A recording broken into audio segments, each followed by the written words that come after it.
help you find any specialized funding needs. There's not a lot out there. And of course, I also want to acknowledge that structural racism has, of course, meant that business owners of color, female business owners, have often not gotten the funding that they need. And there are some out there, and that is what our job is. We're always locating resources for our entrepreneurs, including funding, which of course is one of the main things that business owners need. So we're going to talk a little bit about that. But again, we hope you connect one-on-one, and then we can go further into that. So first of all, at the bottom of this slide is our website address. And what we'll do, we'll send you this slideshow tomorrow. So Rod, if we can send it to you, or you could send us the names, either way you want to do that. But we'll send this to you, and there's links in here. So this website at the bottom, ec.wccnet.edu, that is linkable. So first of all, I don't know if any of you have seen our building on WCC's campus, but this is the Entrepreneurship Center. It's a very small little space. It would not be safe right now for COVID. It's way too small. But we have a nice little co-working space that we hope you can all come back to soon enough. But that is our center right there. And what we're going to explain today, of course, is what the EC does. What does the EC do? And we call ourselves the EC for Entrepreneurship Center. A word about funding. We are fully funded by the college. We have a small staff, but a very mighty staff. There's 4 of us. And then we do get a bit of grants to help us with certain programs as well. So first of all, the EC team, I'm the director, and I was a business owner for 15 years. I know very much what it's like to be out there and have an idea or a seed of an idea, and then an idea, and then grow it, and then sell some things, and then change it, and then grow it. And anyway, over time, I finally grew it enough. Over 15 years, I was able to sell it.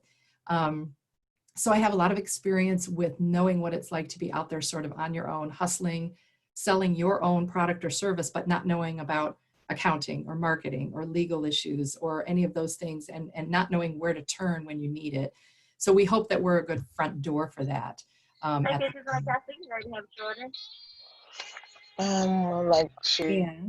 I hear somebody. I don't know if that's a question.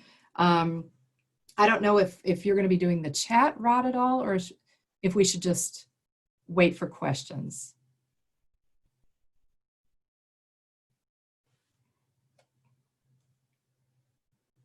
Oops, I can't hear you. Oh, I'm sorry. What we can do is, if there are questions, just go ahead and add them to the chat, or you can wait until the question and answer period at the end of our presentation. Great, thank you.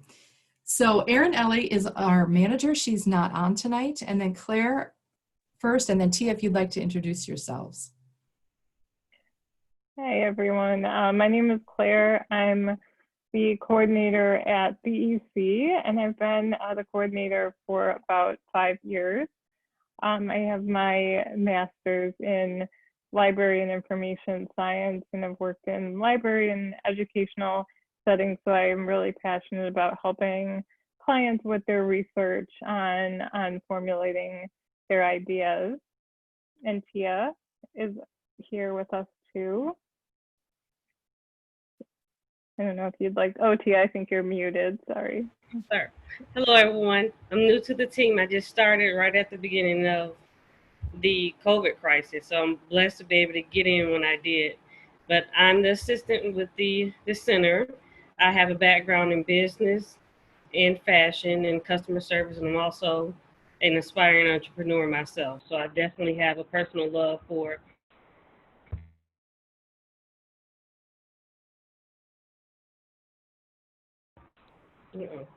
And thank you. Did you want to finish that last sentence? I don't think we quite heard that. It muted itself. I said I have a personal passion for knowledge and being able to help others empower themselves through it, because I also would love to have a business as well. So thank you, Claire and Tia.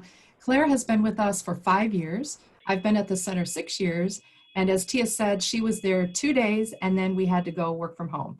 So Tia's been doing an amazing job just learning all the resources. So she's here to listen tonight. and learn about you and what kind of questions you have for us. Also on this page, and again, these are links, especially where there's the blue color or some of the orange, those are links. And there's our website, there's our main email address and our phone. And then most importantly at the bottom, there's a business assistance request form, which is just a long way of saying just fill out the form with what you're looking to do and we can contact you. From there, we'll either do it by phone right now or we'll do it by video if you prefer. Either way is fine. And we're all working from home, so we can't do it in person yet. This is the co-working space. As you can see, it's pretty small, so we miss it a lot. When I see it like this, I miss it. But this is where we've got resources, we've got computers people can use, you can hang out, free coffee, free tea, all that stuff. So hopefully soon enough, it may be winter, but hopefully we'll be open again. And from here, for this slide, which we're gonna remain on for quite a few minutes because we want to tell you what we're doing now. And there's some services we had to stop for the moment while we're off campus, but Claire will go into what we're doing now. Yeah, thank you. So yeah, we have this slide, and like Kristin said throughout our slideshow, the blue text is their links. So this page specifically links out to our EC website, which has a lot of information both about what we have been doing for the 6 years that we've been open, which a lot under pause services right now.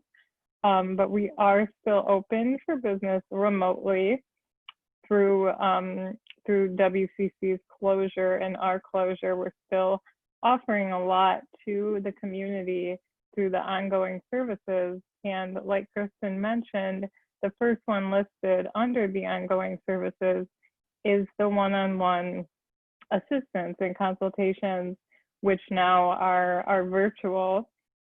So we would meet with people in our center, but at this point we are meeting with people over the phone, or we have a video platform similar to Zoom if our clients prefer video meetings. So you can submit a what's called a business assistance request. Like Kristin mentioned, this form really helps us to help you and get a sense of where you're at with your either idea or if you're currently in business. We can get a sense of what business category you have, what type of business, and then we just ask some basic questions on what your needs are, what if you're facing any obstacles, and what resources and advice you need at this time.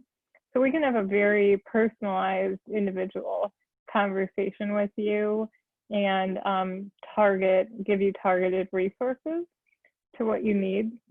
The next thing listed will be free webinars. So based on the questions we hear from entrepreneurs and clients, we do schedule free workshops typically, but now we're moving to online, again, like a Zoom call or other webinars. So we have some listed on our calendar here. There's an upcoming forming your LLC or DBA legal formation online workshop next week. And then there's a market research workshop with a librarian that we'll get into a little bit later in the presentation about what that means. And to stay up to date with not only what we at the EC are offering, but also community resources is our email newsletter. So Kristin does a fantastic job putting out a great newsletter on what's coming up for the week ahead and what's going on. There's lots of, as you know, with changing resources that are out there based on current events. We will put out links through the newsletter. And the next thing that we're still offering is called our Entrepreneurs in Residence program. You can read a little bit more on this page here once you get the link here. But you can see at the bottom of this page are 4 what we call Entrepreneurs in Residence, or EIRs for short. And they all have their areas of expertise. We refer people based on their need for a free one-on-one consultation appointment with these entrepreneurs. And this program runs through our school year at WCC, although we do have a couple of ongoing entrepreneurs, one through the summer, Al Newman, who is a serial entrepreneur, and he can assist with business planning, idea validation topics.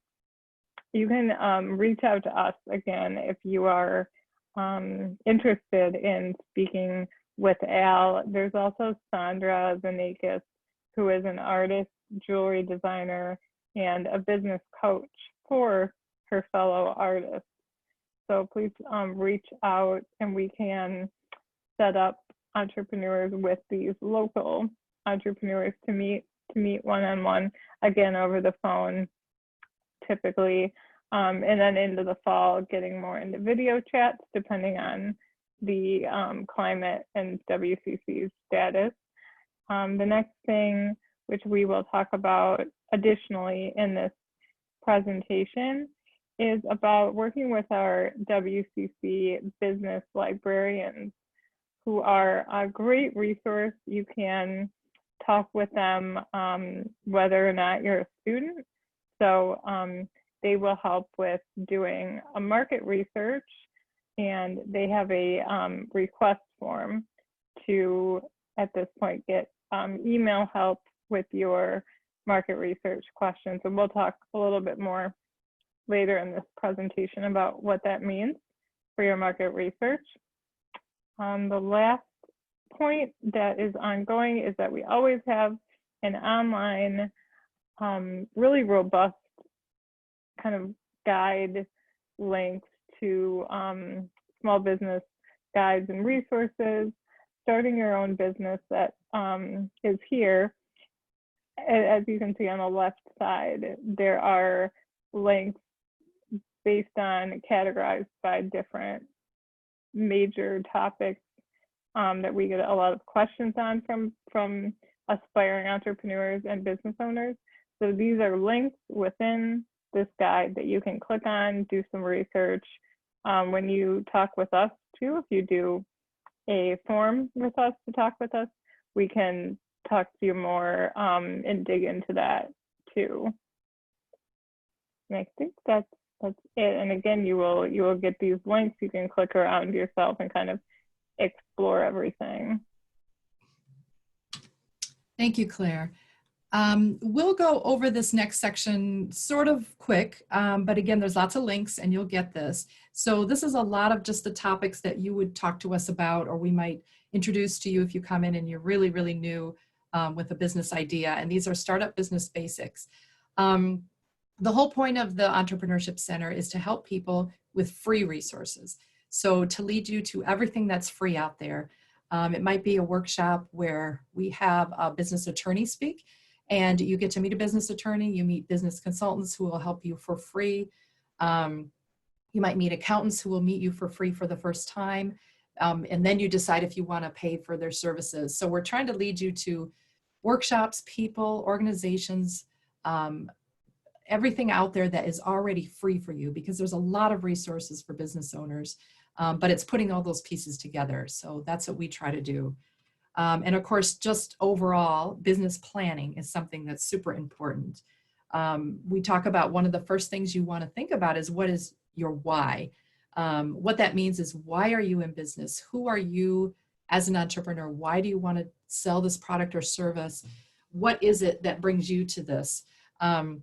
And that's pretty important to step back and think about. And then also, are you ready? So there's entrepreneurial assessments you can take, just quick little tests, sort of how ready are you for risk? Because of course, running a business can be risky financially. So that's one thing we start out with usually. Other questions to consider are, what type of business am I? Are you selling a service or a product or both? Are you selling business to business? So is your service for other business owners, or is it for straight to customers? And that's important because you market differently depending on where you're at with that.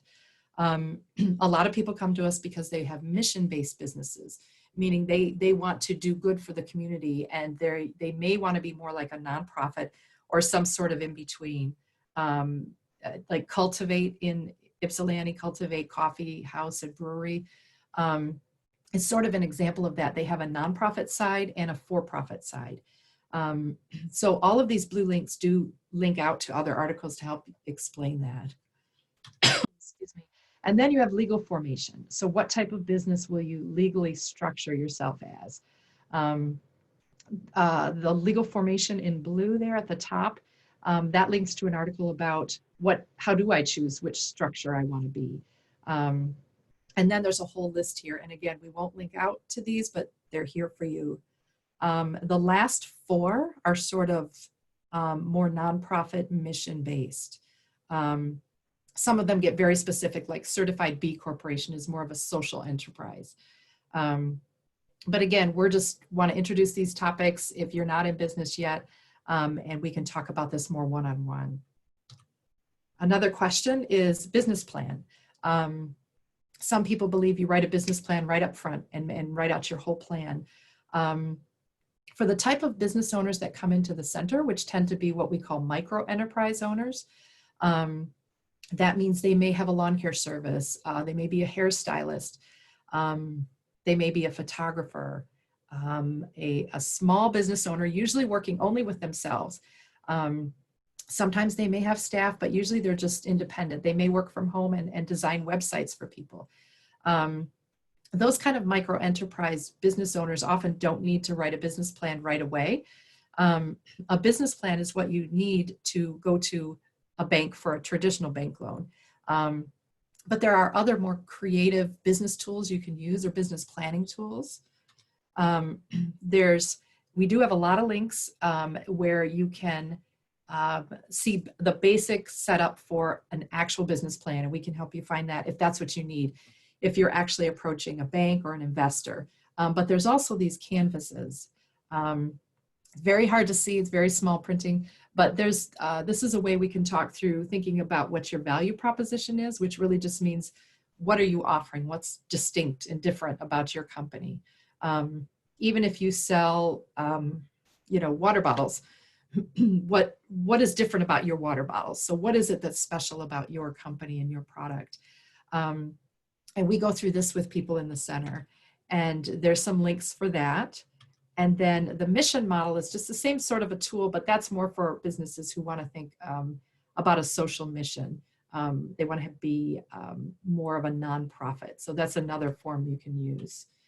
And of course, everybody needs to think about business insurance and legal representation. And I also want to mention that these things come as they come. You don't do all of this at once. Sometimes people love a list. I want to have a list of how I step toward opening a business, and it never really works like that. We always suggest that you get out and do some research. You start selling whatever it is. If you make homemade yogurt and you haven't gotten to the farmer's market yet or a store shelf yet, maybe you can do samples. Maybe you can work with a local bakery and get your products on their shelves to try it out, see what people will pay, see who's interested in it, test it out. But of course, eventually you do need to start thinking about insurance, and if you need a business attorney. And of course, we're going to lead you to all the free stuff first, but eventually these are things you need to think about. And then we get to market research, and Claire's going to speak more about that.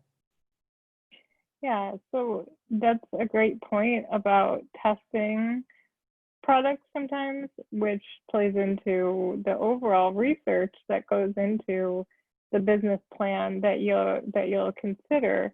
Like I mentioned before, we have assistants at the center and ways to support that. So the research questions that we have laid out here related to industry trends, as well as considering who is your target market, which basically means your customer, your client that you are going after for your specific product or service, as well as who is your competition, whether direct or indirect competition. So these are good questions to consider when you're thinking through that research. And Kristin mentioned the kind of in-person, or at this point, it can be different ways of testing out your idea to ask people if they're interested. So that's a great way that can sometimes be known as primary market research. But there are some great databases out there for something called sort of secondary market research, when you're gathering data, statistics on what you need to prove that there's a need for your business idea and that people will be interested.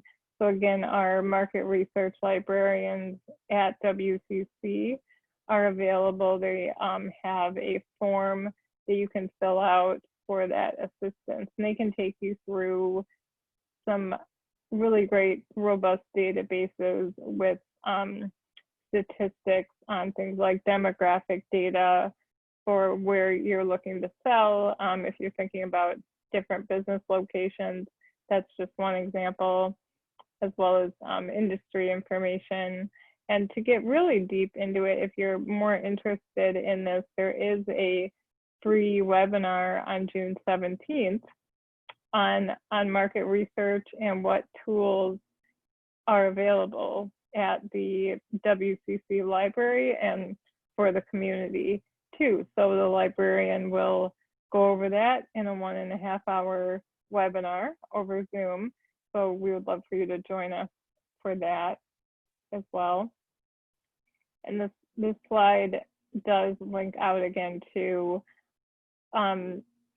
thinking about intellectual property can be important for certain types of businesses. So for, say, artists or creative writers, if you're looking into blogging or different things where you might think about copyright, trademark, or patents for innovations and inventions. So we link out to, there's a United States Patent and Trademark Office with information in Detroit. There's a regional office. There's also a Google search where you can look up existing patents to see if there's existing patents out there. And there's an additional research guide through the University of Michigan with more information on trademarks and patents. So next is financial planning. This is huge, and there's lots of slides, and I want to make time for lots of questions. So we'll kind of go through this quickly. So you begin with startup costs, but even before startup costs for your particular business, there's a couple of questions. Do you have an established relationship with a bank or lending institution like a credit union? Even if you just have a checking account or a bank account, that's a relationship, and that can lead to knowing your bank better, them knowing you. And then when you do grow, you can walk in and hopefully have more of a relationship and say, now I want to start my business. Do you have business loans?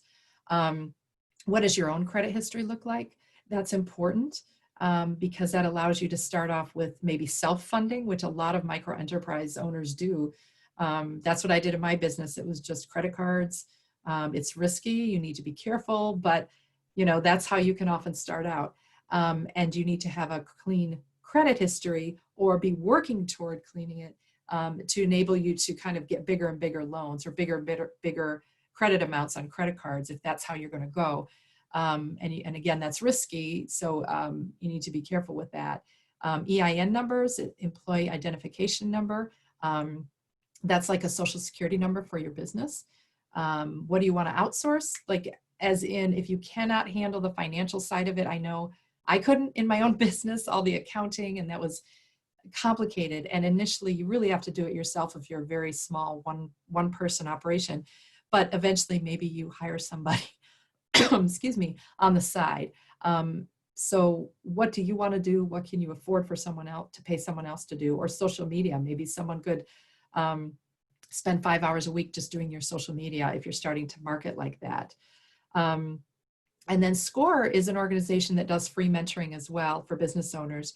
And they have a lot of good free financial planning templates. So there's lots of good stuff on cash flow projections, cost of goods sold, startup costs, all of that. And then we have a link there to another article on, or to our database on funding information. And quickly, just like business insurance and business attorneys, you got to think about bookkeeping and taxes. So there are a few reasonably priced accounting packages you can use. A lot of people use QuickBooks, a lot of small business owners, but there's ZipBooks. They even have a free option if you use a very simple one of their formats. FreshBooks, QuickBooks. U of M has free accounting Fridays. So if any of you need free accounting help for your business, they do help small business owners. And now, I think probably during COVID, they're helping on Wednesdays and Fridays, and that's all free. And then we can start really quickly talking about traditional bank loans. For micro enterprise owners, they're very hard to get. Typically, if you're wanting something under $50,000, which again, most small businesses need less than that, unless you're opening maybe a restaurant or a bricks and mortar business. So a lot of people do start out with self-funding, friends, family. If you do go for a bank loan, you have to have a couple of years of tax returns, which is hard as well if you haven't had that income going from sales. But the capital readiness checklist is a really good checklist you can link out to here for how to approach a bank. And so that's really something to start with from the very beginning. And then there's SBA-backed loans we can talk about, and then Spark has loans, or support, I should say, for tech businesses. And then what type of microloans are available? Again, these are more loans for people needing something under $50,000. There's a good list of microloan options in Washtenaw County, that first link. Michigan Women Forward has loans for women. Seed funding, they tend to focus on, I guess, pretty much women and entrepreneurs of color. And they can go from, I think, even very low amounts, even $2,500 and up. There's crowdfunding like Kiva Detroit or Patronicity. Those are different things we can talk about as well. And then some people earn income and some business resources for their business by entering pitch competitions. And that's where you share your business idea. And we have one as well. Unfortunately, we had to shut our program down this year, which was really sad. We had about 60 people in it. They were learning how to pitch their business. And then on May 12, we were going to have our pitch with some cash prizes. But that will happen again. So there are some business pitch competitions out there we can lead you to. There's grants, and that's more for nonprofits. And this is something, again, if you're interested in this, you can link to and we can talk further. This is a very full slide, but there's many more options that we have. And these are resources and funding for underrepresented business owners. This is in areas, maybe geographic areas, or groups of people, groups of business owners. So there's a lot listed here. There's minority business owners, women business owners, returning citizens, immigrants, veterans, Native American-owned businesses, and business owners with disabilities. So there's not, again, far too few resources, not enough funding at all, but there are some programs out there that we can lead you to. And at the bottom, we've mentioned that there's lots more that we can talk about, but we have to know where you're at, what business you're in, what you're looking for. And so we can talk one-on-one about that. And again, please link out on this to look deeper into these. And then we did not do a lot of resources for COVID-related business challenges right now, because that's a moving target. There's been a lot of grants and loans that have come and gone very quickly. PPP was one from the federal government. It's still there, but it's got a lot of complications. There's business entry, re-entry issues. People have to think about PPE equipment for their businesses, hand sanitizer, masks, if they're going to, well, they do have to have it for their employees if they're going to open. So email us for that, because those are special considerations, and there's a lot of things changing there all the time. And then Claire will go into, very quickly, we're almost done with our slideshow, marketing and branding. Yeah, so this will be a pretty broad overview of a topic that we get a lot of questions on, as far as how to market your business and branding. And we can definitely go into this in more detail based on what you need, but we get a lot of questions on social media that for running a business can look different, how you present yourself on social media versus kind of a personal platform, and getting that up and running. There are some good resources included in here, but a lot of marketing goes back to those questions about what problem are you solving with your business, and who is that customer, your ideal customer and target market, and how will you reach them with your message.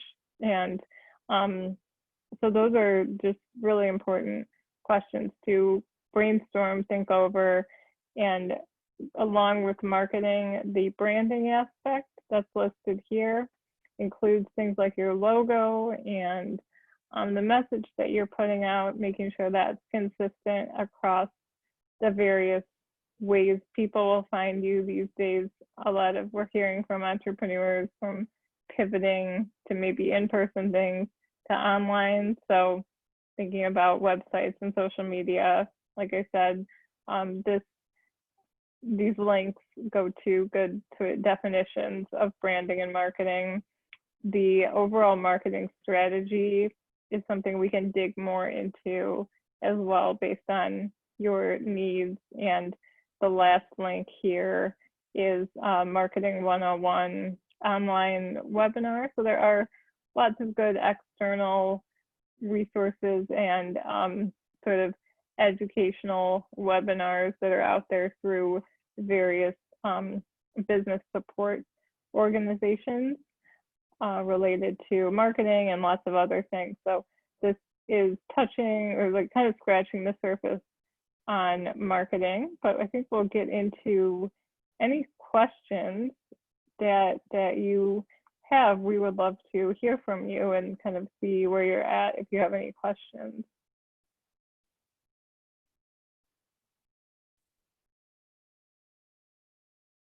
I'd like to, I have a brief poll to see if anybody would like to respond to, involving what people believe is the most difficult thing about getting a business off the ground. For those of us who are here, if you have the ability to participate in that, that would be great.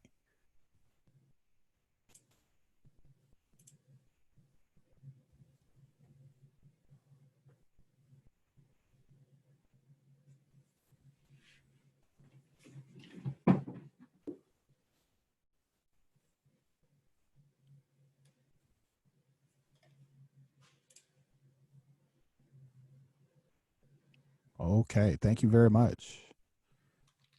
So what I'm going to do now is, looks like we got one more person. Maybe not. I'm going to end the poll so we can all see the responses.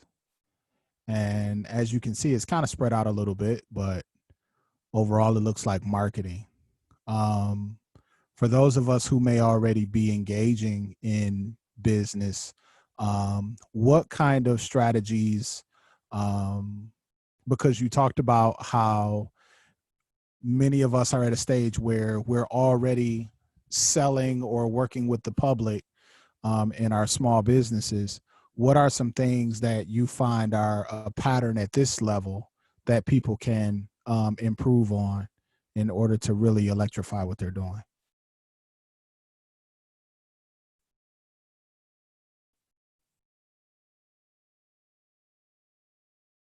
I'm asking Kristin or Claire. Sorry, I was answering somebody in the chat. Oh, okay. Sorry. Okay, can you say that again? Just what are some baseline things that people can do in terms of their marketing at this stage before they've moved into a business plan and things of that nature? What are some things that they can do to improve that? Yeah, I mean, first of all, I'd say talk. You've got to talk. You've got to share your idea. You've got to talk to hopefully us, or if you're at a little bit bigger stage, I should mention the Small Business Development Center too. They're on our campus, and you can talk to them more specifically about writing a business plan, going to a bank. So you're usually a little bit further along or a little bigger by that point, but talk to us, talk to them, talk to your friends, families, people you know, people at your church.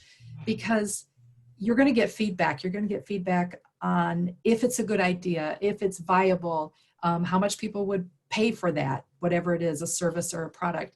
Really, it's talking, and using your network. Getting someone to talk to who's already in business, sort of as a mentor, or even just meet them once if you can and say, this is what I'm thinking, how did you do it? And really that gets the word out and you get feedback. Because a lot of people have a dream and they kind of hold it, or they even have maybe an invention, something that they think they can't share their idea. They're afraid someone else will take it. And of course you need to worry about that, but also it doesn't tend to go anywhere if you don't get some help and some support. And then I would say if you are a little bit further along, if you're selling those water bottles, let's say, it's market research. And that always sounds so dull. Like, oh, I got to go do my research. But like when you were in school, but you really do, because you've got to find out who really wants that water bottle. Again, if this is something I made or I'm manufacturing and it does some spectacular thing, but it's really expensive, well, not everybody can pay for that. So you cannot spend your time and your money marketing to the people who can't pay for that. But if you have something that's really low priced, then that's a different way of marketing. So you've got to really do that research. Who is it that wants what I'm selling? And then also, as Claire was mentioning, those 3 market research topics. Who's my competition? Not only who am I selling to, but who's my competition? So is it another company down the street, or is it a national company that maybe sells a similar thing? Or is it even somebody that's not in the same type business, but it's hard to explain, but we all only have so much money we can spend on these things, right? So even if you think you have a really, really unique idea that nobody has yet, people are still spending their money on other stuff. So that's sort of called indirect competition. So find out who is your competition. And when you do those things and you target that more and more, then you know how to market effectively. So I always talk about, like, if you're opening a home childcare center and you made a bunch of flyers and you go put them out on cars at a senior citizen home, you kind of might be wasting your time, your money, your efforts. You need to go where there's parents who need your service, parents who are local, parents who can pay the kind of pricing level that you're offering. And that really kind of starts with market research. And then I would say social media, thinking about where to target who your customer is. So when you do identify that perfect customer, you're not spending time tweeting when they hang out on very traditional Facebook, or you're not spending time on Facebook when they really love visual images on Instagram. So it's kind of different levels, talking it up, talking to people, getting feedback, talking to other business owners, and then doing that market research. So those are kind of ways I think you get to where you know what's going to be the best way to market that product, because you only have so much money to spend on marketing. I don't know, Claire, if you want to add something to that. I think that was a great answer. Yeah, it's all about the networking, and networking in this environment, of course, will look different. There's like meetup.com where we would send people sometimes to find groups of people for in-person meetings, but these days even networking can be done, I think, in online formats. So yeah, I think that networking piece is so important.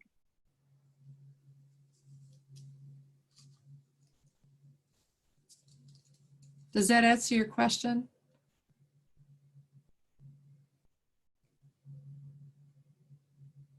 I'm going to check chat too.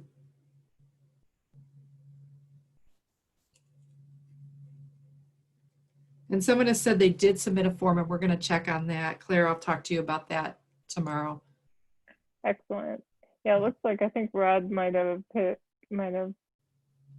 a technical issue. I think he had. So does anybody have any questions about, we went sort of fast through that, anything about your own business or your own idea you'd like to ask? Hi. Hi. Frederick? Hi. Fred, my company is Creative Fluidity. I provide print, web, and media solutions to small companies and businesses.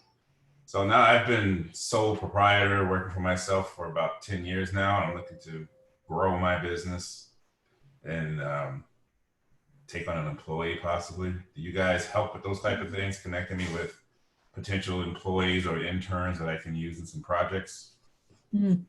Claire, do you want to answer that one? Yeah, that's a great question. We do, we would love to talk more about that. We do have at WCC sometimes business owners who are looking into hiring students. There is a career department on campus that can post part-time jobs or full-time jobs, I believe.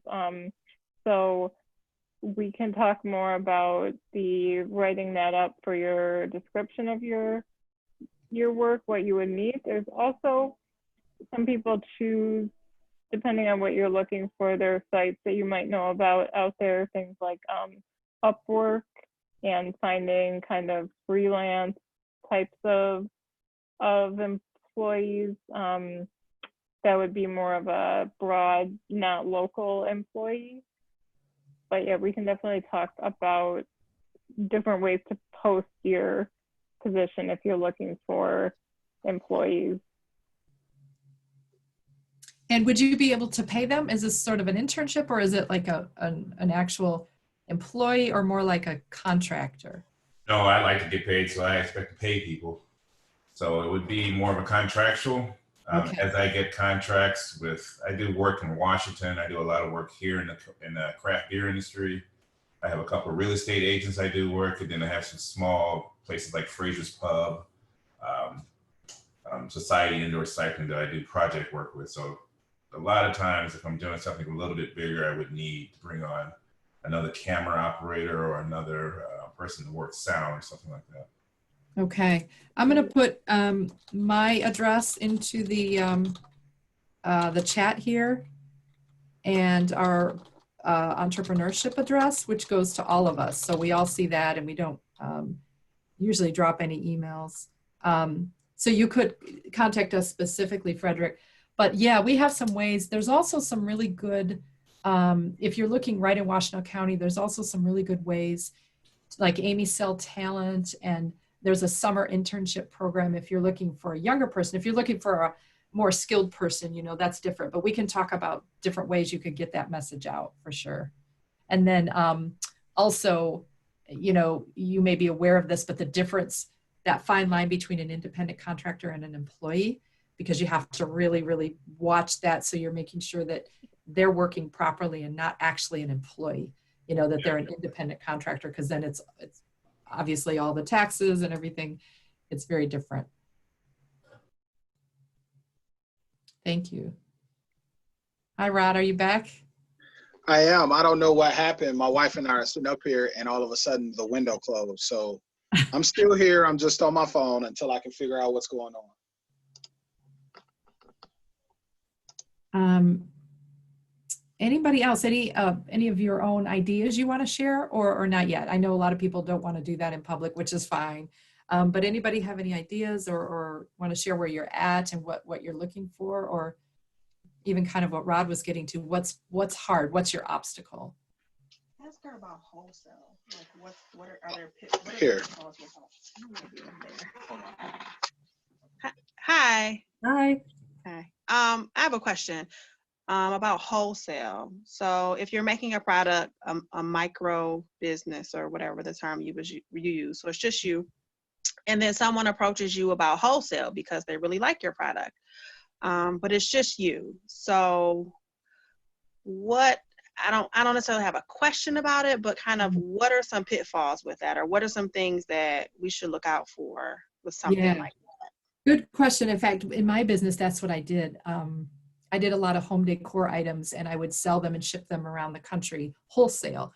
I think what's most important is, you understand wholesale pricing, right? Because if you're selling it for $9.95 yourself at full retail price, and then they want to wholesale it, they're going to want to buy it. And this is just general. It could be very different depending on the product, but generally they're going to want to buy it from you at about $5. And then they double it. It's called keystoning. So they want to double their cost or their buying price and sell it for that. So you have to obviously have enough income in that $5, right? So you want to really understand the cost of goods sold, right? You want to know exactly how much goes into that one thing you're selling. And if they reduce it down to a wholesale level, are you making enough? And usually you do that by obviously reducing your costs if you can, but also selling in quantity. So you say, okay, I'll do that, but you've got to buy 50, or you've got to buy 100, or you've got to buy 10,000, whatever it is you're selling. That's my wholesale terms. And then you definitely want to understand terms of credit. So if a company comes to you and says, I want to sell your products wholesale, I'll order 100, I'll give you net 30 terms. So, you want to start understanding pricing. Sorry, not pricing, but how credit works. So they're saying they'll buy from you and you give them 30 days for them to pay you back. So it's a different pricing system. Yeah. So if you want to go into that, we can go into that a little bit more one-on-one and, give you some. I do have one more question. And this is something I've struggled with. Pricing your time. I am making, handmade items, and people are asking, how much do things cost? And I'm like, I don't know. How much is your time worth? And I'm still struggling with how much is my time worth? Yeah. So, Claire, do you want to answer that one? Yeah, that's a great question and something we hear a lot. And it is, there's no formula like there is for the cost of goods that your physical materials, of course. But if you are interested, the artist consultant that we have through our Entrepreneur in Residence program